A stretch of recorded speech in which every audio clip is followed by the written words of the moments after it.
Assalamualaikum, perkenalkan nama saya Arfan dan ini teman saya Marifah dan Raihan. Kami di sini akan menjelaskan sedikit tentang kisah Nabi Ayub yang memiliki tingkat kesabaran paling tinggi dalam menghadapi cobaan. Nabi Ayub alaihi salam adalah orang yang kaya raya, hartanya melimpah ruah, ternaknya sangat banyak. Dia hidup makmur dan sejahtera. Salam adalah cucu dari Nabi Ishak bin Ibrahim alaihi salam. Beliau adalah sosok Nabi Allah yang memiliki tingkat kesabaran paling tinggi dalam menghadapi cobaan. Nabi Ayub alaihi salam adalah orang yang kaya raya, hartanya melimpah ruah, ternaknya sangat banyak. Dia hidup makmur dan sejahtera. Hidup Nabi Ayub dipenuhi kesenangan, namun beliau tetap tekun untuk beribadah. Beliau juga gemar memberi kebaikan seperti berbagi kepada siapapun. Semua orang menguji kebaikan, ketulusan, dan keikhlasan Nabi Ayub. Bahkan para malaikat pun menguji beliau. Hal ini membuat iblis merasa iri dan dengki.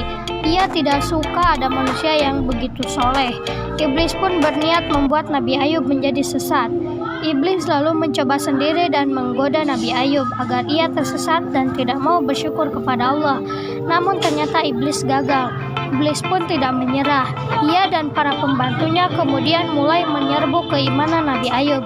Mula-mula mereka membunuh semua ternak, kemudian mereka merusak kebun Nabi Ayub dan juga membakar semua harta kekayaan beliau.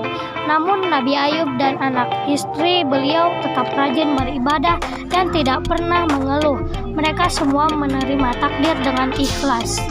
dan para pembantunya kemudian mendatangi putra dan putri Nabi Ayub. Di rumah mereka menggoyang-goyang tiang rumah sehingga roboh dan semua anak Nabi Ayub meninggal dunia. Iblis mengira usahanya berhasil menggoyangkan iman Nabi Ayub yang sangat menyayangi putra dan putrinya itu.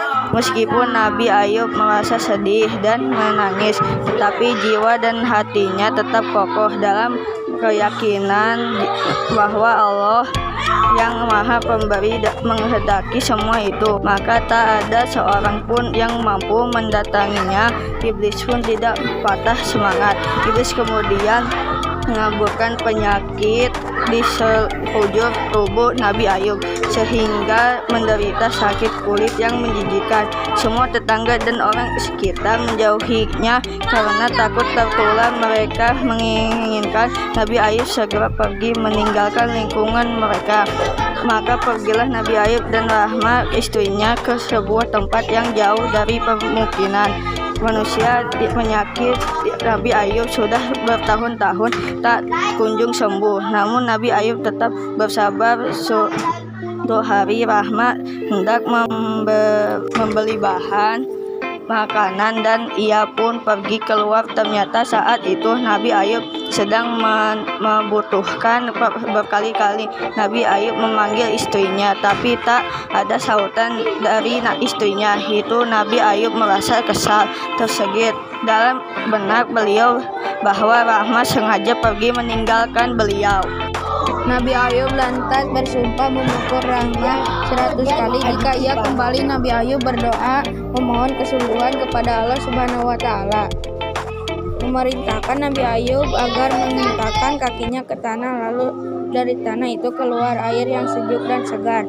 Nabi Ayub lantas membersihkan sekujur tubuhnya beliau dengan air itu. Seketika itu pula penyakit Nabi Ayub sembuh dan kulit tubuhnya kini kembali seperti sedia kala. Wajahnya pun kembali bersinar dan memancarkan wibawa yang luar biasa. Rahma akhirnya pulang dan betapa terkejutnya dia melihat suaminya sudah sembuh, dan ia juga meminta maaf karena telah hampir kehilangan kesabaran dan merawat Nabi Ayub yang sakit. Nabi Ayub pun memaafkannya dan bercerita bahwa ia telah terlanjur bersumpah untuk memukul Rahma sebanyak 100 kali. Beliau sangat bingung karena dalam benaknya beliau tidak tega untuk menyakiti istrinya yang sangat setia itu. Akhirnya turunlah perintah dari Allah agar Nabi Ayub mengambil 100 helai rumput, mengikatnya lalu memukulkannya 1 kali ke tubuh Rahma dengan pelan. Nabi Ayub pun melaksanakan perintah Allah itu untuk memenuhi sumpah beliau. Rahma sama sekali tidak merasakan sakit dengan pukulan 100 helai rumput itu. Nabi Ayub kini telah sembuh seperti sedia kala, tak ada lagi orang yang menjauhinya. Mereka kembali menerima Nabi Ayub karena kesabaran beliau. Pula Allah mengaruniakan lagi harta berlimpah kepada Nabi Ayub, dan demikianlah kisah Nabi Ayub yang sabar dalam menghadapi cobaan. Semoga kita dapat mengambil hikmah dari kisah ini, senantiasa sabar dan ikhlas dalam menghadapi cobaan dari Allah Subhanahu wa Ta'ala. Amin ya Rabbal Alamin.